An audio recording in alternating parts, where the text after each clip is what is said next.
We're glad to have you along with us tonight at 6. I'm Ashley Katz. Well, good evening. I'm Bob Clausen. Well, a lot has happened in the past 5 years. When you think about it, we've seen 2 presidents. Millennials have become the largest workforce in the country. Marijuana has become legal recreational in some states as medicine here. And the Arkansas State Board of Education has controlled the Little Rock School District. When it started, 6 schools were failing. Today, that number has only grown. And as Jay Burr shows us tonight, 2 people who've had a front row seat to the entire situation say it's nothing short of embarrassing. Jay? Yeah, guys, I spoke with 2 former board members, also a former superintendent today, who say they just really didn't like the way that the state has handled the LRSD. It's been a dumpster fire. It's been essentially a disaster. The state has breached its obligations. It's failed to recognize conflicts of interest.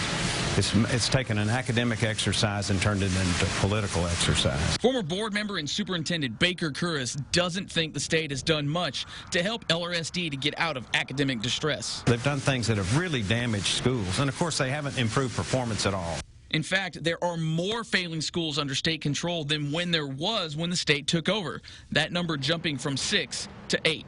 The takeover, if it was about academic distress, 6 is kind of loose, and now, of course, we have 8 on academic distress, so they actually failed, if that's what the takeover has been about.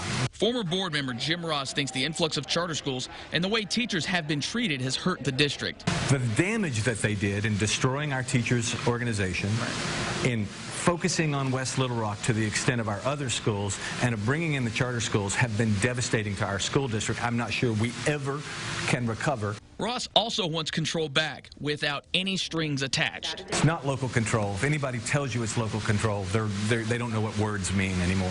Chris stressed that there should have been more cooperation between the state and local stakeholders, but because that never happened, the situation is broken now. They've also built this toxic environment where there's a complete level of mistrust when there ought to be cooperation. For 5 years, they could have built that cooperation, and instead now they've got this radioactive atmosphere.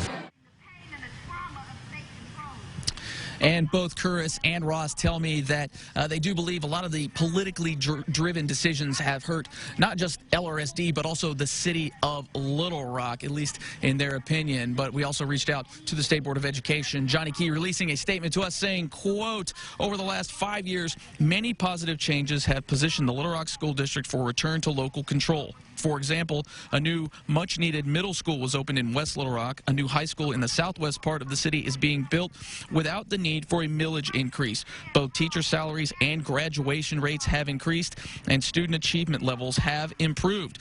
The state board and department celebrate these successes and have put things in motion to return the district to local control after a local board is elected this November. And that's actually what we have a small group right behind us here at the governor's mansion. Let me step out of the way here just real quickly to let it get you seen there. They're asking for that local control, but what they're really stipulating is they want it without those strings attached, much like Jim Ross and Baker Curris said in the story there, as you can see the hashtag there, ASA free LRSD. So we might try to talk with some folks here. We're going to have plenty more as this story develops throughout the time and the evening here. But for now, from outside the governor's mansion, Jay Burr, KRK 4 News. All right, Jay, thanks very much.